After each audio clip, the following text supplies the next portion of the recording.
Okay. You couldn't do live TV in Pakistan then. Kamran Khan's show at that time used Right. to run with a 5-10 minute delay. If it's about the green card, I know we were going to apply in 1 year. Yeah. And after 3 years, we'll apply for you today. You know, they say Pakistan's stolen money is outside. Pakistan's stolen money is here. The moment you will start talking to them, you have to be ready for the Bori or the Goli or the Vigo. It will come in all forms. Yeah. We can help Pakistan by being entrepreneurs. Hello and welcome to DigiTales. My name is Faizan, founder and CEO of East River, and today I have a dear friend with me. His name is Junaid Iqbal. We all know him as the founder of Careem Pakistan, the managing director of Careem Saudi Arabia. We also know that he was the CEO of Elixir Securities, the CEO of BMA Capital. It's almost like he was the CEO born right into the plate. Careem, what's You're not the first person who would have called me Kareem, so it's okay. I forgive you. what's going on, Junaid? You tell me what's going on with you. I was writing out your profile, and we've known each other a while. And I was writing down all the sort of titles you've had, and I ran out of page, and all I could write was CEO, co-founder. Have you ever held a normal job, like out of college, like literally a real job? A CEO is a normal job too. Come on, yeah. That's the cushiest job in the market. Have you ever been an analyst or an entry-level executive or, an accounts receivable executive? Bilkul. No, absolutely. And my first job out of college was for American Electric. Yeah. So Enron had just collapsed that year, and AEP had become, American Electric Power, had become the largest energy shop. Yeah. And they also had the largest energy trading function. Right. So my first job out of college was as an energy analyst. You were an analyst. I was an analyst. So you were not CEO from day one. No, I cracked Excel sheets. I looked at databases. I worked on the trading floor as a natural gas analyst. Okay. Focused on Northeast US. And you're based in the North America right now. Yes, North America, right. You went to Michigan. I went to Michigan. So you moved out of Michigan, became an energy analyst. So energy capital of America at that time used to be Houston, where Enron was, but Enron had just collapsed. AEP was based in Columbus, Ohio, which was the rival town to Michigan. Right. So Michigan's rival is Ohio State. Yes. So I went there, and within the first week, I was told, change your plates or they'll break your window.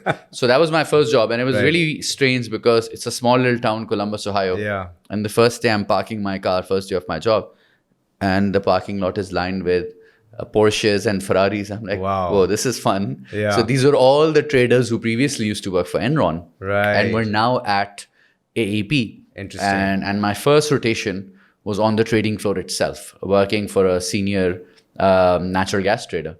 So you did energy trading for a while in Columbus, Ohio. How did you end up hosting a show on Geo within 18 months after that? So it was just about 2 years. And what had happened is post 9/11, America had changed the law where you couldn't get your H1 visa stamped in Canada. You know how you used to just drive to Buffalo, get it stamped and then come back. Cross Buffalo, go to Ontario, whichever little town you hit, and you come right back. They had stopped that after 9/11. So you had to go back to your own country. Right. And that process was taking anywhere from 3 to 6 months. Okay. So I'd finished nearly 2 years. My company was really happy for me. But it was frustrating not being able to travel outside of the US, not being able to come to Pakistan. So I asked them, I said, can I go back? And I'd already done my analyst rotation and I was a trader. So it was easier for them to give me time off because trader mein you have a book, right? So they were able to turn off the book. I came back and within a day or 1 or 2, I went and did my visa submission in Islamabad. So of all the people, my mother, before I even came back, she once sent me an email when I'm still at AEP that I think you will be really good on TV. Right. And this new channel has opened up in Pakistan. It's Geo TV. It's called Geo TV. They're doing really amazing stuff. I think you should meet them. I'm an energy trader. Why would I want to go and work for a media organization? Anyways, I came back, went and submitted my H1. And the next day, my mother started calling my uncle here and there people because she knew if I was there for 3 months without any agenda, you'd be up to no good. this would yield no good things. So interestingly, my uncle knew someone at Geo. Yeah. Just made an introduction. I go there on a Wednesday afternoon. I met Mr. Fazel Zubaid, incredible guy. He was the head of business content for all of Jung Group. Okay. Now, what I didn't know, the backstory was they had been looking for someone with a background like this so they could launch business shows, stock market shows. So we had a 5-minute conversation about energy. Right. And then he said, Tumhari Urdu achhi hai? Yeah. I said, yeah, I can speak. Then he gave me Jang Akhbar. And I could read it well. And then he just got really fidgety. He's like, and he picks up the phone and he calls this lady, Shabana. I still remember that. Shabana, I want to do an audition. Yeah. I'm coming up right now. He puts the phone. I was like, is it okay if we do your audition? I'm like, I'm free for 3 months. You want me to jump hoops? I'll do it. I have nothing to do. All my friends are working. The pair ke time, I'm free. So we did an audition on a Wednesday. They called me back on a Thursday. Friday, they made me come back again. And at that time, Jio had a show called Bazaar, which used to air on Sunday night. Okay. And on Saturday, we recorded my first show. So literally just an impromptu audition turns into a recorded show called Bazaar within 4 days. And it goes on. And at that time, Jio is the channel. So there was nothing else at the time. All of Pakistan is watching it. And so nothing has been agreed upon. There is no compensation.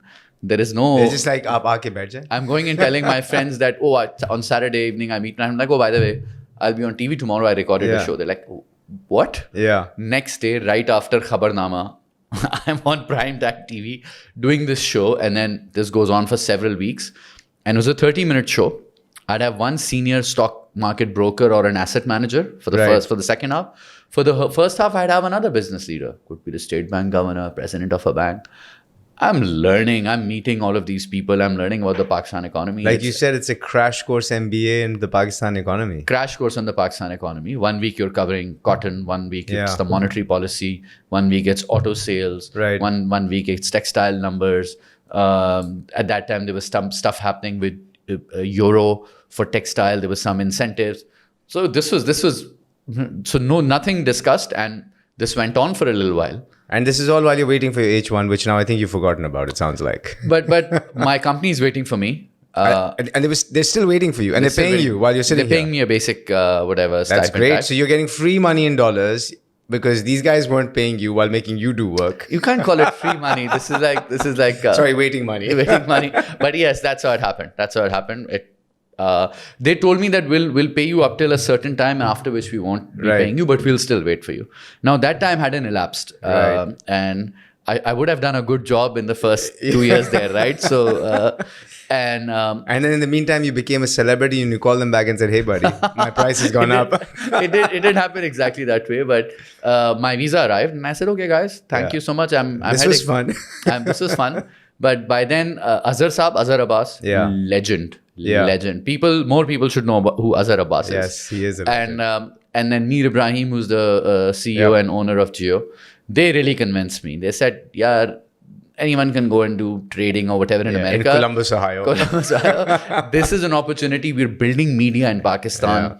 You can come here and build.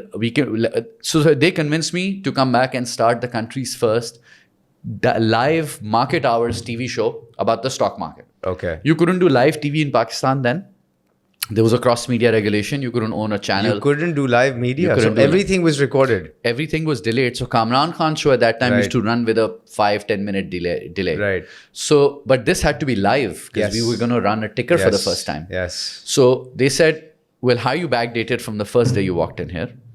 Wow. We'll move you to Dubai. Right. We'll do the show out of Media City. We'll pay you a salary here. Yeah. We'll give you a stipend there. We'll put you up in a hotel apartment. We'll give you transport to and from work. And we'll start the country's first TV show about the stock market. Wow, okay. So we went to WaveTech and we developed a screen which had never been done before. We went and bought, I went to Dubai markets and bought what was a scan rate converter. Okay. So we could show the output of a laptop in broadcast quality on a screen. Wow. This is the first time we were showing live charts. So we were getting data from Karachi Stock Exchange.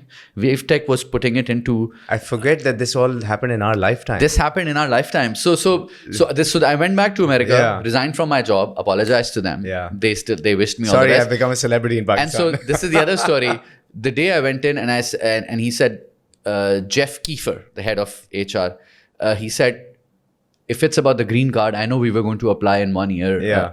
After 3 years, we'll apply for you today. Right. And we'll do rush, blah, blah, blah. Yeah. We will give you the green card. We'll bump your salary. We'll make you a senior trader. Were they going to give you a Porsche? They were, I mean, I would have been able to deal breaker. I think that was the deal breaker. I mean, if you did okay as a trader, you bought yourself a Porsche. And by year 2, you if you didn't drive a Porsche, you weren't a good trader. Then you, okay. So I thought, I got excited. I said, okay, again, so I always work with, there is always some intrinsic motivation going on at behind. Akida at the top of my head. And that gets me excited. Yeah. And I needed that. And I said, okay, fine.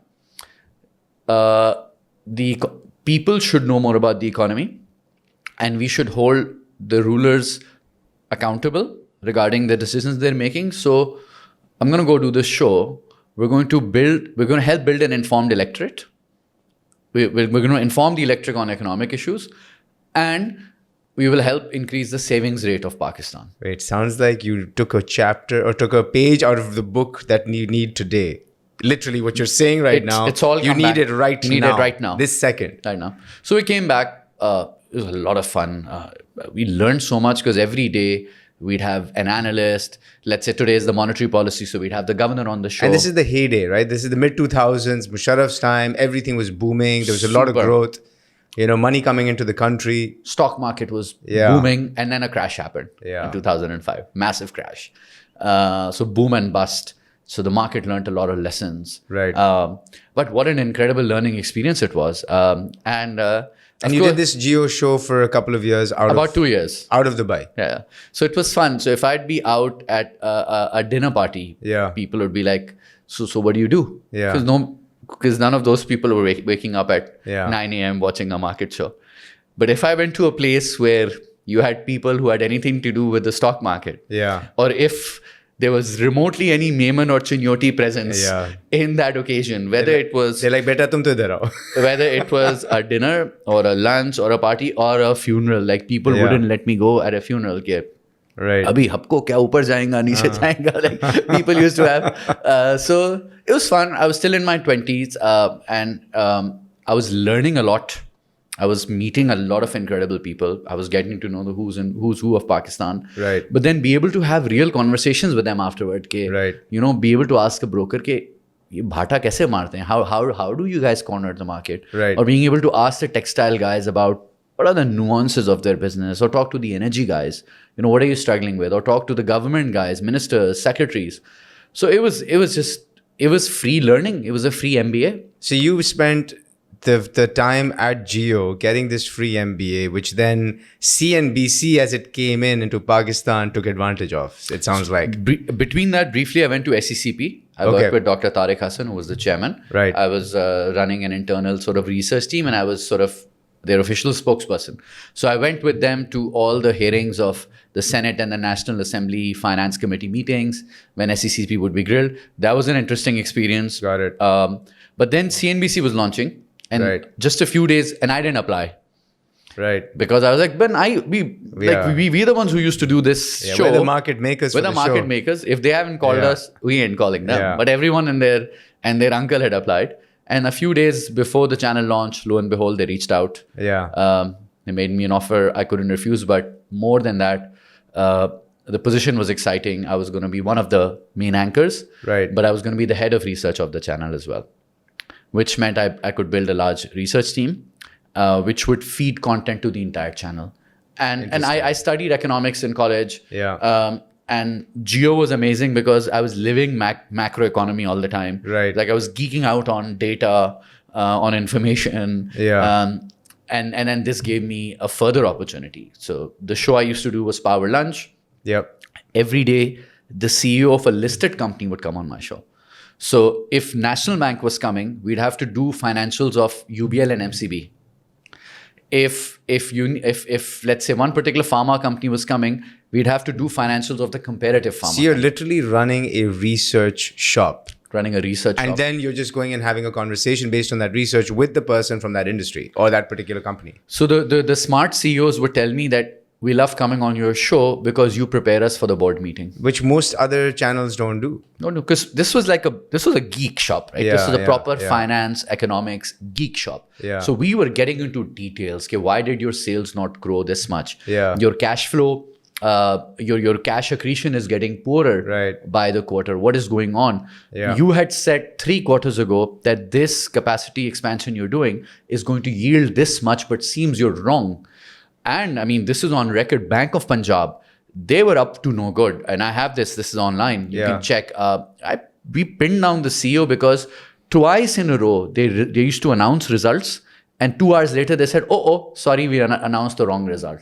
Twice they did that. And we figured there was manipulation going on. Wow. And we held them accountable. And I have you can check, it's online. I won't name names because it's an old story. And I'm sure the gentleman since then has had a life, he's learned his lessons. He went to jail as well. Oh, wow. You have a picture, I have a video of him wiping his sweat. We did not relent. No, so what I don't understand is then if this show that got into so much detail was actually a true research-driven show putting out great content for a specific target audience, why didn't we see content like this continue on and exist today? So at that time, you had CNBC, you had Business Plus, you had Sunbiz, and then every channel, Jio, Aaj, all of them had a proper market show and a proper macroeconomy show. Somehow between that and this time, we at some point got involved in whether the Prime Minister will write the letter or not. And the Prime Minister kept getting changed. Memo Gate, Falana Gate, Dhimaka Gate, Red Gate, White Gate, Marasla Gate, but itne panchar, utne panchar, the entire country got consumed in all of this. Today, if you ask someone about the economy, they don't know. But if you hail a rickshaw and you ask the rickshaw driver, what is Article 58 to be, and what it used to be, and how it has changed now, he will tell you in a second. Or what is the Army Act, or when is the extension coming? He'll know the date and time of the extension, but he can't tell you inflation ka rate kya hai. ठीक है. Everyone knows who were the 5 contenders for the Chief of Army Staff. Nobody knows and talks about the fact that 20 million kids are out of school. Nobody talks about the fact that only 2.7 million people file their tax in a country of 200 million people. That is a whole different conversation because that is frustrating, right? And no one understands these facts. And the question is that when you build such a great platform on CNBC, and CNBC gave you that opportunity, right? They invested in you, they invested in the research team, which typically, let's say, channels in Pakistan may not do today. Why did it not continue till date? My mentor from the Jio days, Fuzail Saab, when my show would end, he would watch every show of mine and he'd critique it. Right. And I learned a lot from him. And we'd really, really, really grill the CEOs. And he would say, this was such an incredible show. And this was amazing. And man, you've become good at picking up stuff in the balance sheets. Right. And frauds, you're picking up frauds in the balance sheets. And he also used to tell me the truth. He said, the truth is, I probably am the only one who watches your show with super diligence. Maybe your mom sees it every now and then. People at that point, all people cared about when I met them is which stock should I buy? So no one was interested in the analysis. Nobody still is interested in the analysis. You put a People's Party, a PMLN and a PTI guy on TV. You do this on 13 channels at the same time, 4 hours in a row with the names changing from 7 p.m. to 11 p.m. every day, and people like seeing that. But what I don't understand is those people who come on to talk about what they think they know about, they actually don't know about. There is no briefing notes from any political party that get sent out to their representatives. There is no structure. MQM used to have a structure. Okay, we're talking about education. This guy will go and talk on this channel. They had a proper media cell. When you have these channels putting political faces just for the sake of ratings and narrative building on a narrative that they don't have any detail about, are you not creating an entire misinformed population? 100%. And so why wouldn't someone take the onus and say, you know what, 30 minutes of my schedule, I'm willing to invest in educating the population? Look, no channel is interested anymore, right? No. So it's just about the ratings and the eyeballs. So at that time, ratings weren't as accurate, right? So they still aren't. Who said they are? Okay, they're drastically more accurate because then... is... So let's say you can get a proxy, right? So a show goes online and then and the channel puts it on with YouTube. With set-top boxes, I think with digital boxes, it gets a little bit better. Ignore that for a second. Yeah. Let's say you have a show, right? You take Shahzeb Khan. Today, Shahzeb Khan has done a show. Nadeem Malik has done a show, so on and so forth. a clip goes online. In the evening, you can So see you can watch the exactly. So that is a good proxy. Fair enough. So if you and I do a show today, if I go and do a show today on Geo TV, which used to be my home channel back in the day, I still watch it. There are friends over there, and they run this show at 8 p.m. prime time. Nobody's going to watch it. Yeah, because they'll pick up the digital content on demand when they want to. Shahzeb Khanzada used to be at Sunbiz doing finance. Wow. The same kind of show I used to do here, Shahzeb used to do over there. And he gets more eyeballs doing what he's doing here. Of course. Talk to Shahzeb, get him on the show, ask him about this. Yeah. He will tell you the same frustration. He tries, right? So he'll talk about the LNG crisis in detail. And he goes into detail. And he does a lot of analysis. Because this is his route. Right. His roots, it was him, me, Shuja, Niran. Niran did it also for a while. So we were about, at that time, imagine there was about this gentleman, our friend on Aaj TV, who still does it, who's still holding the fort. There was about 10 or 15 business anchors. But there's none today. They're all gone. You think there is a space for business content right now? Forget TV, maybe on digital. We'll have to... Like a podcast. Yes, and we'll have to... we'll get 4,000 views. But as long as those 4,000 people are the decision makers of the country, because look, ultimately 220 million people are not making decisions, right? Yeah. It is probably 20,000 people or 100,000 people that are actually driving this country. So, and if you can get 10% of them to watch and be influenced by this content, why not? So I think one interesting thing that has happened is a large number of people in the middle class, educated classes, people who work, are now interested in politics, right? But the narrative... Because politics is entertainment. This is entertainment. So I put a post on LinkedIn a couple of months ago, said I want to work with an economic analyst, and we got responses, and I did put together a team, and I did build some content. Right. And the idea was, how about we release 20 short 90-second clips explaining just the facts. Yeah. That here is the budget. Out of the budget, this is how much goes to defense, interest, blah, blah, blah. And this is the income, and hence this is the loan. Boom. Next, this is how much loan we took this year. This is how much we've been taking for last few years. This is how it's gone up. And so the debt to GDP has become this. Compared to other countries, is bad or worse. Right. Then tax collection. So how do we proceed as a country? We need more fiscal space, right? Yep. Because we don't have the fiscal space to spend on education, healthcare, infrastructure. Correct. As a result, everything is suffering. Right. So you explain that. You take agriculture, do a short clip that here are our yields, here is our wastage, here is how we compare to the rest of the world. This is what some other countries did to get out of this hellhole, right? You talk about energy, you explain that this is how we're overpaying for energy. This is how the energy policy is. So you explain just the facts. You don't even do analysis, because the moment you do analysis in Pakistan, Faizan, you make enemies. 60% of people immediately turn and become your enemies, and then they will not listen to you. Because they believe you're biased. Then they believe you're biased, and they will not listen to you at all. So you're saying that you just want to simply summarize facts as they stand. Explainer videos. Explainer videos. Like those little doodles that show up on our YouTube. And I may not be the best person to do it anymore. Maybe you need the Shahzeb Khanzada or someone with a bigger following now. I used to have a following then, but that's not the kind of following I have today. But why would they do it though? Like, why would a big name like that do it? They'd have to do it on the side, on a weekend, on their own time, because this is not going to pay. Yeah, exactly. It's not going to pay. They've already been consumed with the content that they are creating. That's their everything. Yeah. This has to be by someone who has nothing else to do and nothing else to lose. Let me ask you a question. You're an incredibly astute person. Rather, we can sit 10 of our good friends who are all business owners or managers or leaders, and we ask them a question. What is Pakistan's budget?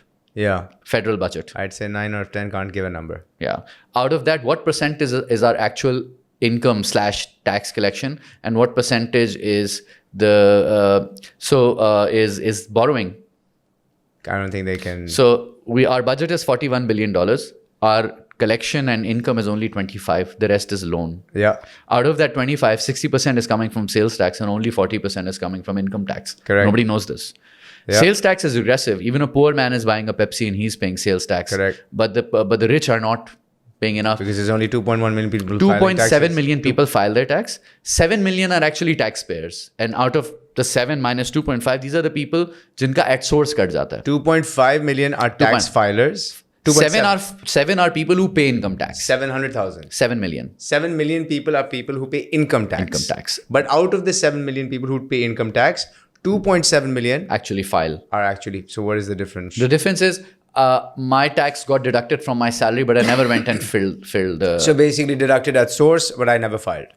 Right? So And this total tax collection is close to the target in the PTI government was about 7 billion is what they were targeting. let me explain in percentages. That'll make it easy. Yeah. So Pakistan, compared to other countries like us, our tax to GDP should be about 13%, 12 to 13%. We're about 8 to 9%. 9. So 310 billion economy and 25 billion is So the tax total. to GDP should be about 13%. Let's say we're at 8. There's a differential of 5%. Our GDP total is about, let's say, $300 billion. Yeah. Mota hisab. So you're saying 5% of 300 We should be collecting billion about $39 billion of tax. taxes. So there are at least 20 million people who are evading taxes. That's a big number. And they could be owing anything from 50,000 rupees to 50 million rupees of tax. So you're saying that the only thing we need to fix is taxes? The moment you fix your tax, your Everything fiscal else. position improves. Secondly, you need to privatize Right. because these entities. But you can't privatize. NAB's going to come after you and put you in jail. Yeah, but you have to do it. At some point, you have to do it. Otherwise, Who's going to have the courage to sign on the document that you can privatize this? some governments did in the past, right? Some And then enterprise. look, they had to pay the price. Yeah, but When you have a regressive... when Habib Bank, MCB Bank, UBL Bank, Millet Tractors, when they were national entities, go back and see, and I'll find these numbers and I'll publish them. Yeah. How much were they losing per year to the costing per year to the exchequer, and how many people did they employ? Fast forward 20 years later, how many billions are they paying in taxes every year? And how many more people do they Look, employ? that's logical. You're right. You're making sense. But the problem is that who's going to sign on the document? Because the minute you sign, now NAB is going to come after you and say, I'll tell you where the money is hidden. I'll tell you where the money is hidden in Pakistan. About 9 to 10 billion a year are hidden in tax collection. Fair enough. About 1 to 2 billion is hidden in these privatization, right? Government is over bloated $3 billion of just salary expenses and 3 billion of pension expenses. So you have to do some workaround. So you're about 400-500 million there. Subsidies, another funky business. What's happening in sugar? What's happening in power? Fertilizer. All of this. There is another billion too that you can optimize out of that, right? Right. We're at about close to 22 now. We're about 2022. Game changer already, man. No, but hold on a second. You're making it so easy. Which political government is actually going to So do that's this the and make second all the question, right? enemies? That's the second You're question. telling me that the PPP, the PMLN or the PTI is to come in and upset the people getting subsidies. They have to upset people who are not paying taxes and are big agriculturalists or feudals. You're By telling the way, me there's a little bit of fun hidden there. So there is no federal income tax on agriculture. correct. So now that's what I'm saying, right? So you want to upset few. Plus you get subsidized urea. Plus you're in the parliament. Who are sitting in parliament Yeah. and you're going to upset them, and then you're telling me that you're going to sack a whole bunch of government workers who, by the way, were put in there Yeah. because of the political parties in the first place. So please, this So- is too simplified. It's never going to happen. It is a disaster in the making. So okay, let's breathe for a second. Helicopter level. Unless you do all of this, nothing will get fixed. But it will not get So okay, fixed. utopian dream scenario. Okay, wait. I need to get into dream mode. Okay. Dream mode. Let's dream for a second. Come on, let's allow ourselves to dream, right? All right, let's so dream. and let's talk to all Pakistanis, especially our generation. Okay, so before we go into dream mode, I want to put one thing on the table. Understand that there are 5 stakeholders of this country. Bureaucracy, big business, politicians, the military establishment, and who am I forgetting? And judiciary. Yeah. These are the 5 stakeholders. Now, in my dream state, please show me how these. So 5 get in dream along. scenario, we're in the year 2040 and we're looking back at 2023, And what happened is one morning, the Chief Justice, Chief of Army Staff, Imran Khan, Zardari, Nawaz Sharif, and Chief Secretary, they all woke up and they said, "Nahi yaar, now we will fix Pakistan." They all came together and they said, "Okay, we are putting all our differences aside. Let's give each other a nice hug. Let's hold hands. Okay, what is the right way to do this?" So they invite some accountants, some economists, some finance people. They all do the maths. They say, what does good look like? Pakistan at 100, what 2047, when Pakistan turns 100, what do we want Pakistan to look like? Pakistan will be a talent economy at that time. We'll be about 260 million people. Sure. We'd have people in their 40s and 50s, and that time everyone has to be educated. Everyone would be a part of the global economy, whether as a lawyer or whatever. They'd be doing tech skills. Our agri yields would have shot up, and we'd be the best producer in the world. Our energy prices would have come down because we would have built dams, because we've done consensus. We would have been such a good citizen of the world, no terrorism, nothing, that we would be allowed to do We'd be nuclear. We'd be in the G7, we become the G9. G9, nuclear power plants, and everyone would be, there would be and education maybe for the people. For the masses. मतलब मैं आपको You'd have land reforms maybe. वो था ना कि ऐदे जवानी में देखे थे हमने कुछ Balochistan would be the hub of global minerals and mines. या मतलब ये तो वो था ना कि एक नई दुनिया के फसाने, एक नई दुनिया के तराने, ऐसी दुनिया जिसमें कोई दुख ना देखे, गम ना जाने। बट इसमें तो मुझे ये बताओ, ठीक है ड्रीम कर लिया, so dream scenario में now the moment you are able to dream like this, you come back and you put 10 smart people in the room and they say fix Pakistan. First you'll fix Pakistan financially, but whether you're fixing a company or a country or a household, what do? You first fix your finances. You increase your income, or if you can't increase your income, you cut frivolous expenses and you start putting money towards productive uses. So you will start investing a lot in education. You will start investing in healthcare. You will start investing in infrastructure. You want agriculture to do well. You will improve yields. And for that, you'll do work. You'll work on spillways, waterways. You'll work on training your farmers. You'll work on crop planning, have a crop policy. Sugar production has gone up, and cotton used to peak at 12 million bales. It's now at 4 million bales. How will your export sector grow, right? If you are a big business group and you have a textile mill and a power plant, you get cheap power for your textile mill and you sell expensive power from your power plant. This is not their fault. This is a policy error, right? Or this is a policy arbitrage. So in that dream scenario, we'd say, okay, everyone has to pay tax. Income tax will increase. Sales tax will decrease. So the poor people get a break. The richer you are, the more you pay. You will privatize, so there is efficiency in government. People will get better services. You will look at every subsidy and then you will put your subsidy on the right sectors. For example, right now you'd say, if you are LUMS or anyone and you can produce 1,000 tech grads, we'll give you a subsidy. So you'll subsidize the sectors which are your growth engines of the society. You will make the government more efficient. You will digitize the government, right? So few people. You will modernize the army. The army will have the best drones. The best tech minds will graduate and go to the army, so that instead of having a large physical footprint, army would be the most digital savvy army in the world, more a cyber security savvy army in the world, make the most best precision missiles. That instead of having 1,000 of them, you'd have a few of them, but they'd be the best precision missiles in the world. And that is how you will have enough money to educate our people, right? Real estate. You know, they say Pakistan's stolen money is outside. Pakistan's stolen money is here. It's in this land. It's in that plot. It's everywhere. For the last 70 years, all stolen, all undocumented money is in land. So make the DC rate the market value rate. Make the DC, or start charging wealth tax on real estate, on unutilized real estate. But none of the things you have said, so credit where credit is due. A lot of these things Imran Khan actually came with and tried to, had the intention perhaps. They all have tried to do few things. But the question you can pretty much give a lot of them. You can blame almost every party for everybody. Every party has done some colossal economic screw-ups.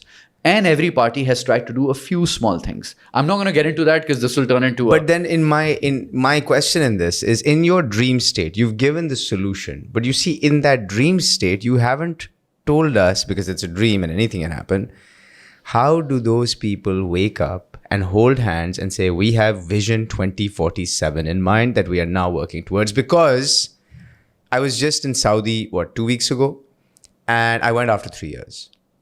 And I saw a completely different country. And you've spent a lot of time in Saudi with Careem and everything. In fact, with the Careem thing, when I ordered a Careem, a 29-year-old Saudi woman came and picked me up. And she drove me to Makkah. And she drove back. And we talked during the way, like, how are you driving and what makes you feel? every Saudi businessman I met talked about one thing: Vision 2030, the future of Saudi. This is how we want to grow. Riyadh in the last 2 years has seen an increase in 2 million people in population. Absolutely. It has opened up. There has been tangible change. And my point is that... Yeah. So my point is that there was one guy who basically said, this is going to get done. It's my way or the highway. I'm going to lock you up into a hotel if I have to, but you're going to do what I need you to do. Now, the question is, in this country, because there are those big five powers, and you said they'll wake up one morning and hold hands and la-di-da, how does that one guy, one mission get established? So one guy, one mission is very hard to do. Either that happens through dictatorship, which never ever works. In the short run, it worked in the Musharraf era. You were a pro. It works for a small period of time, right? Because, and then you've got one person in power that, and then it never works. In the long run, it never works. We can get into right. The other is, one party comes into power, does a wholesale change in laws and implements a presidential form of government. Then fine, you have slightly unidirectional, but still there are all the checks and balances that come with democracy. I'm 100% a Democrat. I think whichever form of democracy you want to do it, whichever you want to vote for. That is the long-term solution. But that long-term solution can come if we inform a better electorate. When the discourse on TV starts to center around two things. One, who truly has a higher moral ground. Right. And that is fact-checked. Not just that, he wears clothes like this and his collar is a little closed versus a little open. If that basic BS level of morality, we've surpassed that and get into truly who has the real moral ground. And second, the conversation starts to happen around the economy. People have to ask all three or all four of these. Yeah. Let's just call a spade a spade. It's PTI, PMLN, PPP, and the military. Yeah, these are the four big forces, right? Yep. Right. People have to ask them, what will you do for me and my economy? How will my household fare better under your leadership? But why aren't they asking that question? Because there is nothing economically to offer. All political parties are playing the dirty game. They are getting people involved in a narrative war. If you had a kumbaya-like environment that we discussed, the dreamy scenario, in that dreamy scenario, whether you put Asad Umar or Miftah Ismail or Sartaj Aziz or Ishaq Dar or Hafiz Sheikh or Taimur Jhagda, any of them, they will come with the same answers. It is because the answers are the same. The answers are the same. They'll say increase your tax, increase your collection. Make more money, spend less money. Make more money, spend less money on frivolous stuff and invest in the good stuff. That's it. How do you run a company? How do you run a household? You run a household, let's say if it's an emerging household, emerging lower middle income household, where do the parents spend their most money? Kids' education. Yeah. You're investing in the future. Right. They will sacrifice and eat dal chawal for 1 year. Absolutely. But they will buy that laptop for their daughter. Absolutely. Because they know what this means. Because in 2 years, they can eat biryani. So 2 years, they can eat whatever they want. Right. So we think like that on a household level. My plea to all my fellow Pakistanis is, man, the way you think about your home and the way you make decisions about your home, ask your leaders to make the same type of decisions about your country. Right. Because otherwise, they will keep selling you stuff. Yeah. Someone will sell you ke chitti likhi, nahi likhi. Someone will sell you ke article falana A, B, C, D, E, which actually has zero impact on your life. But the thing is that in today's day and age, where you have digital content, where you have two-way communication using Twitter and social media, the awam can actually ask that question, and they're not. Because they've either been caught up on the narrative or they don't care. I think there has to be a bit of work done on the awareness bit. People should know. Who is incentivized to create that? So let's say you and I decide, you know what, let's going to create a podcast and start doing this. What's our incentive? So it's that Akida point that you raised earlier. So you do it out of Akida, but then you got to be ready. If let's say you and I, or not just, let's say there are a few thousand people in Pakistan who understand this and say, come on, let's talk to our fellow countrymen, especially the young population. Yes, and let's make some noise. And Pakistan at 100 population. People who will be in positions when Pakistan turns 100. So let's say 15-year-olds today. Guys, let's talk about these 10 things. Yeah. The moment you will start talking to them, you have to be ready for the Bori or the Goli or the Vigo. It will come in all forms. Yeah. In Pakistan, you want to talk about the real stuff, you better be ready. Yeah. You better be ready. So what happens then with people like us who are saying, We care about this stuff here. We Yeah. talk about it privately. But then how can we help Pakistan? We can help Pakistan by being entrepreneurs. If there are Create jobs. 500 good entrepreneurs in Pakistan who are creating jobs, one set of entrepreneurs is improving agriculture, one set is improving healthcare, one set is fixing education, one set is making us more competitive on exports. Sure. One set does import substitution. One set, the fintechs especially, are Sure. digitizing cash movement, which eventually will lead to better FBR having a better handle on Taxes. On taxes. Fine. We will do it like this, Right. and we can help our country better. So 50,000, let's say each one employs 100 people. That's 50,000 people. 50,000 people. Why 100? Let's be ambitious. Okay, let's do 10,000 people. 10,000 people, yeah. Now you're at 55 million lives. Yes. 5 million lives times 4 people in a household, let's say. That is 20 million people affected just by entrepreneurs. So the best solution is forget all the narrative building, forget getting them to hold hands. Let's just go and build business. And if in the process we don't pay taxes while building that business, or we do pay taxes, as long as we're creating jobs and putting income in the hands of the people, it's fine, right? Absolutely. So I would wish, if I had a magic wand, I would wish for Pakistan today that this evening Shark Tank would be on Geo, and Dragon's Den would be on ARY, and some other show about Apprentice would be on Bold TV. I mean, So we need a Shark Tank, basically. we need like 10 types of Shark Tanks and other shows which will, and then we need like a Mad Money. Yeah. We need like a you know, A crazy Krugman. Jim Cramer coming in, talking about the markets, Yeah. opportunities. and have a narrative there. Okay, Yeah. bring socialists on TV who come and say, nahi yaar, the right way to do this is through socialism. Yeah. Bring a Musharraf era finance minister who says, nahi yaar, the right economic policies can be done in this way. Yeah. Right? Bring a complete democracy type economist who says, nahi, this is how that is the debate we need to have. And sure, we will not agree easily, but at least we will start asking the right question. Everyone should ask the question, how will Pakistan's economy improve? How will Pakistan's state of health, state of education, state of infrastructure improve? Start asking this. I think you framed it even better. What does Pakistan look like at 100 years? It's that simple. It's What is 25 Pakistan years at from now. 47? Yeah. It's 25 years from now. You know, we'll still hopefully be around. So interesting. I do want to switch gears. This got interesting. I did not expect us to go in this direction. But I do want to switch gears on something. You've talked a lot about the Careem days, and we know that you spent time in the securities market and everything. One thing you don't talk about, you haven't talked much about, is this passion project that you had launched and it became a thing, which is Salt Arts, and Wednesday nights, and you've got these fun names for them. You used to be able to curate music, musicians, small crowd, very niche, and it really did well. It had its own audience, it had its own type of crowd, and then COVID happened and it had to shut down. What was the driver or the akida behind Salt Arts? And now that we're back into sort of everyday normal life, where is Salt Arts going to go? Is it done? Well, good question. So I'll tell you the origin.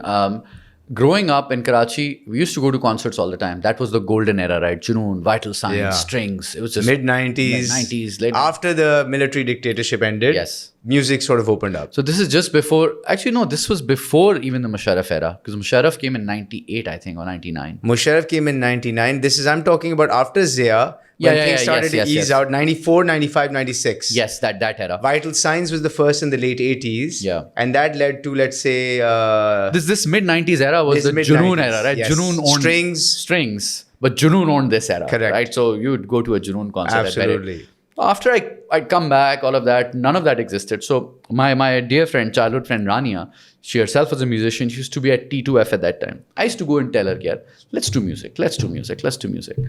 And at one point, we were at the Karachi Creative Festival that they had curated, and she's like, "Main kar to rahi hu. There's a band right there. There's a show." And I was like, SNE, let's talk more about this. Yeah. So there's some things happened in the middle which I don't want to brush upon right now.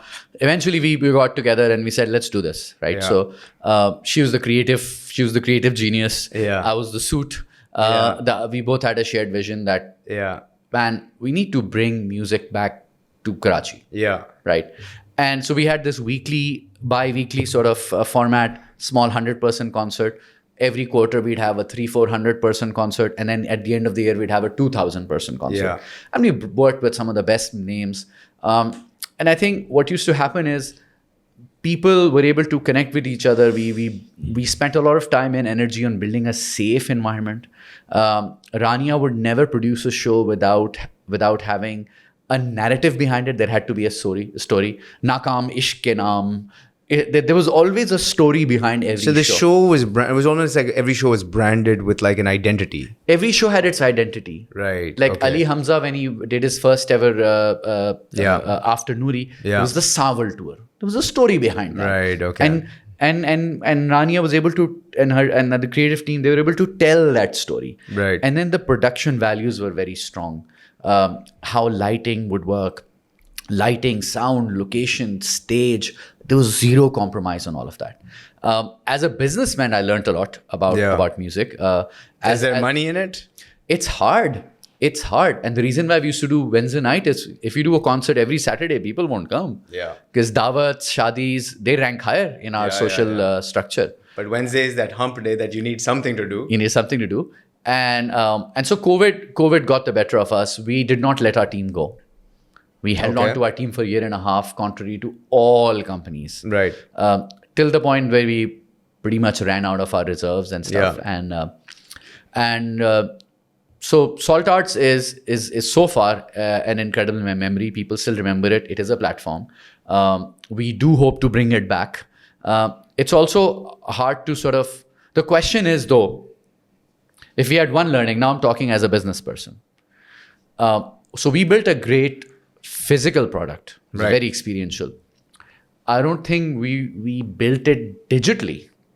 Today, the game has changed, especially post-COVID. So you need to be a digital-first Salt Arts with a physical, experiential, on-ground play, maybe. Yes. So digital has to feed physical, and physical has to feed digital. And I think Is there an example of this? So everyone is struggling with it. Even if you speak to Live Nation, they are figuring out a new way of. And Live Nation is big. I mean, they're doing everything, right? Biggest in the world. Yeah, they're doing all the concerts and everything. To an effect, concerts have come back with a vengeance because for the last 2 years, people weren't able to go out. So globally, concerts are getting sold out like crazy, and big names are being able to tour 2 years in a row and still sell out. And so you know what I noticed? So I was very fortunate. I got to go to a Coldplay concert in the summer, and I noticed how they took technology and made it a part of the experience. Yeah. And what they did is at the entrance, they gave us all a band, which I thought was like an identity band.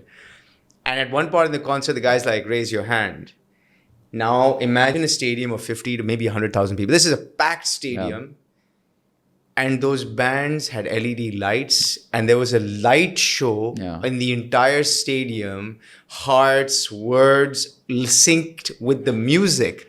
And so now it's no longer about just the music or the performer or the artist. It's that entire experience, and then the virality of that on digital, because now everyone's got their phones. I've seen this video. I wasn't there, but I've seen this video. Dude, it was incredible. Yeah. And so now suddenly everyone's like, oh my God, I want to go to this concert because what a great experience this is.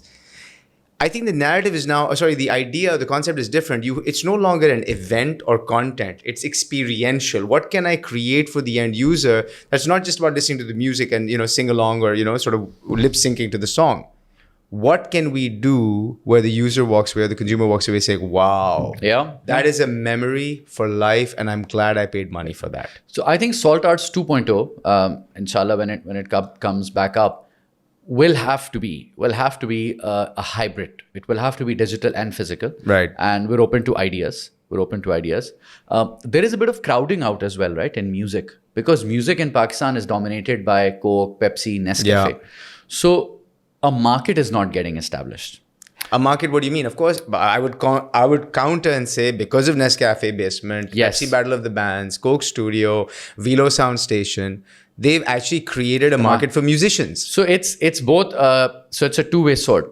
If Coke Studio wasn't there, music would have pretty much waned off in Pakistan. So Coke Studio is incredible. We all listen to Coke Studio. Right. Like, in fact, I always tell people that two corporate brands which we take pride in outside of Pakistan are Coke Studio and Khadi. Right. Because you take it with pride to someone and say, here you go, this is... but what that does do, and more than that, what corporate concerts do, let's say a bank is doing its 50th anniversary show, they'll pay a young artist an out of market rate. So artists are not used to getting paid through tickets. So no one's really focusing on ticket sales. They're doing Soul Fest in Karachi right now. They're doing one in Lahore. But these are heavily subsidized. They're very heavily very heavily subsidized. They're all corporate sponsorships. Right. What we tried to do at Salt Arts, we said we will have a true vote. We never could do a show which says XYZ presents Ali Hamza. Achha, now let me throw an idea at you. As you're saying this, I'm going to go a little bit wide. But I just want to make the point. Yeah. What we wanted to do was we said we started slow and we're slowly growing the size of our events. Using ticket sales. Ticket sales, because you wanted to build a community of people who truly cared about listening to quality music, quality sound, experiential and in person, and who were willing to pay for it. We barely ever used to have comp tickets other than few for our sponsors and stuff. Right. Even our friends used to call and we used to be like, sorry, buy the ticket. If you love this band, come and pay for it. Yeah. Because making money without big name sponsorship in music is still very hard. Globally. But no, in big markets, we have Coldplay, they're selling 100,000 tickets. Yeah. A sponsorship is just gravy on top. Yeah. So what we wanted to do was we wanted to achieve a situation where we would have built a big community of concert goers. People would have enough trust in Salt Arts that whoever they would put up would be good. The event would be good. It would be safe. And so people were willing to pay their top penny for it. And that's how we would have organically built a large market. And that market would not be a subsidized market. So I credit without Coke Studio and Nescafe, music would not have survived in Pakistan. But music in some ways also needs to thrive on its own without subsidization. That is not happening. So and that's what I was going to come to, is that now let's take that concept a step further, right? Let's use the concept of blockchain for a second and say, you know what, in Web3 or in the future, there's this whole concept of coming back to the community, right? And there's this concept of super fans. What if you created NFTs for the artist, and me as an NFT holder, or, you know, of this particular artist, have given money to this artist saying, hey, listen, I'm willing to pay you 100 rupees a year to make me a song because I like your music. Yeah. Right? And so let's say that artist now has to find just 1,000 people. He's got 100,000 rupees. And in that 100,000 rupees, he figures out how to get a recording done and he puts the song out. And that song only gets released to, let's say, those NFT holders or whatever the token holders. And anyone else who wants access to that song has to then pay or come to a concert or whatever. So the song is now being created for free by the super fan of that artist. Yeah. And this artist now has a dedicated, loyal, hardcore base of super fans that continue funding them making music. Yeah. Imagine scaling this, then aggregating this at an event like Salt Arts. It can happen. And rather, these are the type of interventions that will work, right? Back in the day, you sold a whole CD or a cassette, right? You spent 2 years making an album, then you sold the whole thing. Now, the life of content is very short. It has to do well very quickly. You can build a content in a day, in a week, put it out there. It can hit top of the charts within the next 3 weeks. And then it's dead. And then it's dead after. Yes. And it's dead after. Exactly. But look, the good thing is you have all of these platforms now. Spotify is in Pakistan. Yeah. So an artist growing through Spotify is incredible because now you have a global audience. You're getting paid by views. It's purely democratic. It's purely merit oriented. Yeah. And the market is now not as disrupted by, the president of a bank likes this artist. Yeah. They're paying him 5 million rupees to come and perform for their annual event with round tables. So half the people are not even looking, and most people are having biryani while the artist is performing. Yeah. You talk to artists they hate that. It's gut-wrenching for them. Yeah, absolutely. So you're saying we might see a Salt Arts 2.0. I would love to collaborate if there are people who have that.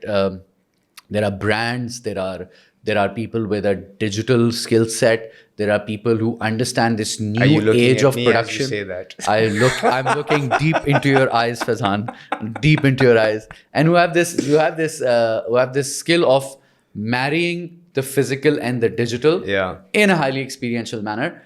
Those are going to be the winners of this space. No, and I completely agree. And I think that content, there is a dearth of good, regular flowing content. And I think that getting it right, figuring out how to get artists to create content regularly and then creating a monetization model that is not sponsorships is the solution. And I don't think it's expensive. I think it's 100 rupees, per song, per subscriber from superfans.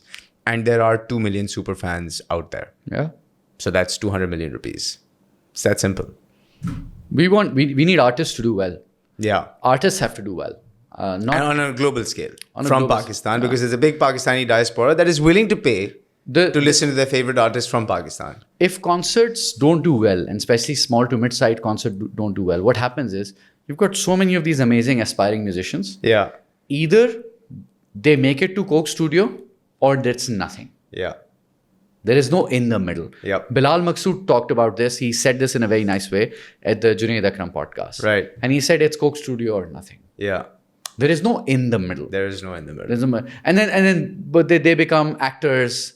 Then they go start working with because they need money. And if music's not going to pay them, then they'll have to find a way to earn a living. So our objective always was find a democratized way of producing music regularly, building that large base of followers who enjoy going to a concert on a weekend or a weeknight, who like listening to new acts, who would pay anywhere from 500 rupees, 1,000 rupees, 2,000 rupees, buy a burger, bring their kid, bring a little mat, sit on the grass, listen to some live music, 2 hours of clean entertainment. You're done, you're home at 11. Another thing Rania used to do was there was never any VIP seating. So it had to be a social equalizer. So another thing she would democratic music listening experience. Another thing she would insist on starting on time, starting early, ending early. So we never get into any security hazards, right? By 11, most sets would be done by 11.